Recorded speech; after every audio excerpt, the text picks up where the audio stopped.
Fixing your doubled-in radio if your memory is full. Grew up down an old dirt road in a town you wouldn't know. My pops picked the place up for $1,500 back in 1964. My grandfather. Good evening, YouTube. Just wanted to show you guys just a quick tip, really quick, on fixing your doubled-in radio if your memory is full on your radio and you want to connect a new device, but it's not letting you. Let me show you what mine's doing real quick. If I go to settings, you guys can tell here in this bottom corner is the Bluetooth, but you can tell it's grayed out. Well, the reason for that is this doubled-in unit wasn't installed correctly, meaning that there's a safety for you to watch videos and be messing with the system while you're driving. So what they do is they include a wire for it to be hooked up to your parking brake, which is right here, so that when you pull the parking brake, and obviously you need to be in park to do that, it allows you to actually mess with the stereo. Well, this specific system wasn't hooked up with that wire in the correct spot, meaning that this can't be touched or messed with at all because it thinks that you're always driving even if you're in park, and that may be a little confusing. But what I'm going to do here is pull this apart and actually show you what needs to be done in order for this to work correctly. Now, one thing I'll mention is you can tell my car is torn apart right now. Reason for that is I'm actually doing a console swap. Please know that you don't need to actually undo all of this in order to do this. It's just this top unit. First thing I'm going to mention is this deck can very easily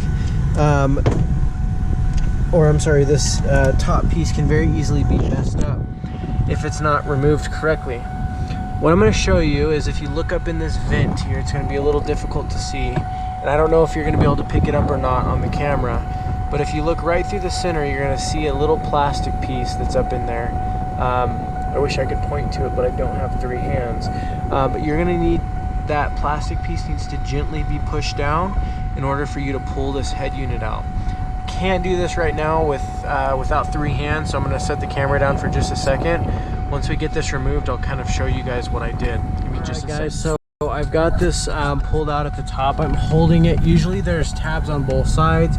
The reason I'm making this video is because I broke it off on the other side a long time ago and I tried to remove this. So make sure that you get that tab pulled correctly so that when you pull this off, you don't break it.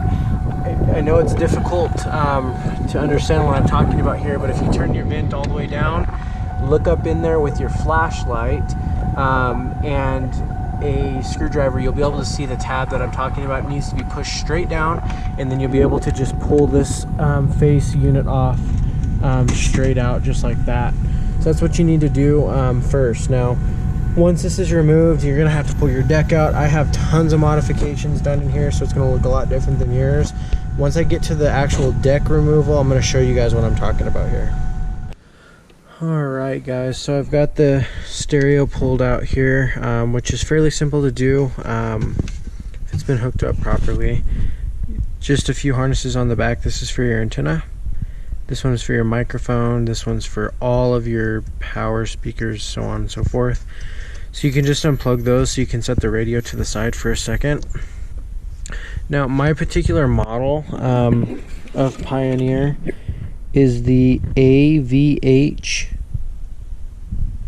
290BT.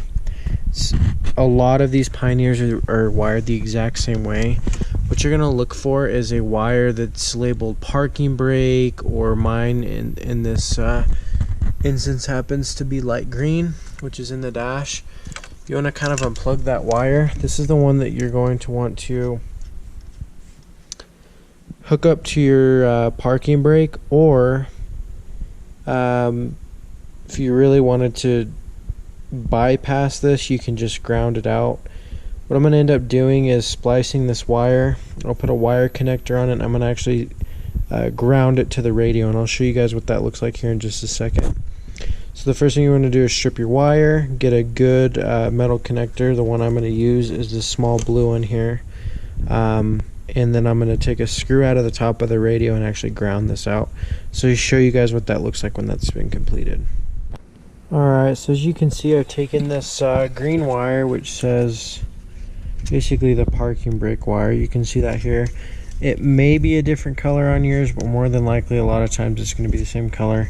But I've put a wire connector on it, and I've actually put it, as you can see, these radios constructed with a bunch of these screws. I've actually just grounded it out to this corner. Now this is going to allow you to watch videos while you're driving, do all sorts of stuff. Make sure you guys are safe doing this. You don't want to get in an accident or anything like that. But go ahead and ground that out there on the corner, and then just to test it, I'm going to plug everything in here in just a second and just make sure it's all working correctly. Alright guys, so we're just testing this out. I've plugged everything in the back of this, turned the key on, and then once this turns on, we should be able to now adjust and actually access the Bluetooth and anything else that we weren't able to access previously. So keep in mind, this is going to reset your whole radio, unfortunately. So you're going to have to go through and kind of redo everything. Let's see here. Let's just go to Bluetooth. Let's go here.